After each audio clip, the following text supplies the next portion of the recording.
എക്സിൻ്റെ എക്സ് ശതമാനവും വൈയുടെ വൈ ശതമാനവും ചേർന്നാൽ 2ൻ്റെ എക്സ് വൈ ശതമാനം ആകും. എക്സിൻ്റെ എത്ര ശതമാനമാണ് വൈ? എക്സിൻ്റെ എക്സ് ശതമാനം. എക്സിൻ്റെ എക്സ് ശതമാനം എങ്ങനെ കാണുക? X into x by 100.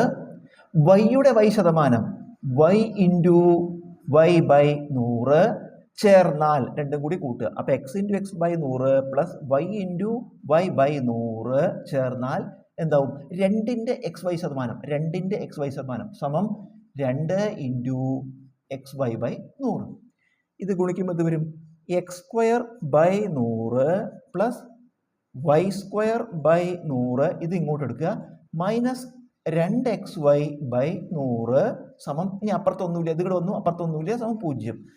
അപ്പോൾ നമുക്ക് ഇത് എക്സ് സ്ക്വയർ ബൈ 100 പറഞ്ഞാൽ നമുക്ക് എങ്ങനെ എഴുതാം? എക്സ് ബൈ 10 ഹോൾ സ്ക്വയർ എന്ന് എഴുതാം. എക്സ് ബൈ 10 ഹോൾ സ്ക്വയർ എന്ന് പറഞ്ഞാൽ എക്സ് സ്ക്വയർ ബൈ 100 ആണ്. പ്ലസ് അതുപോലെ എന്തോ വൈ ബൈ 10 ഹോൾ സ്ക്വയർ എന്താണ്? Y by 10 whole square minus 2xy by 100 സമം 0. ഇത് നമുക്ക് എ സ്ക്വയർ എന്ന് കരുതാം. ഇത് എ ആണെങ്കിൽ എക്സ് ബൈ 10 എ ആണെങ്കിൽ ഇത് എ സ്ക്വയർ എന്ന് കരുതാം. പ്ലസ് അതുപോലെ ബി ആണെങ്കിൽ ബി സ്ക്വയർ അല്ലേ? ഇത് എ ആണെങ്കിൽ എ സ്ക്വയർ പ്ലസ് ഇത് ബി ആണെങ്കിൽ ബി സ്ക്വയർ മൈനസ് പിന്നെ 2 എക്സ് വൈ ബൈ 100 എന്ന് പറഞ്ഞാൽ x by 10 into y by 10 എന്ന് എടുക്കാം അല്ലേ? 2 നിർത്തി കഴിഞ്ഞാൽ x by 10 into y by 10.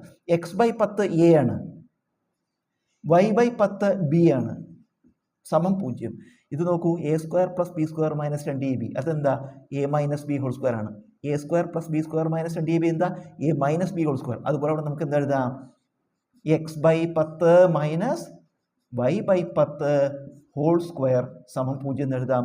X by 10 minus y by 10 whole square 0 ആണെങ്കിൽ x by 10 minus y by 10ഉം 0 ആയിരിക്കും അല്ലേ?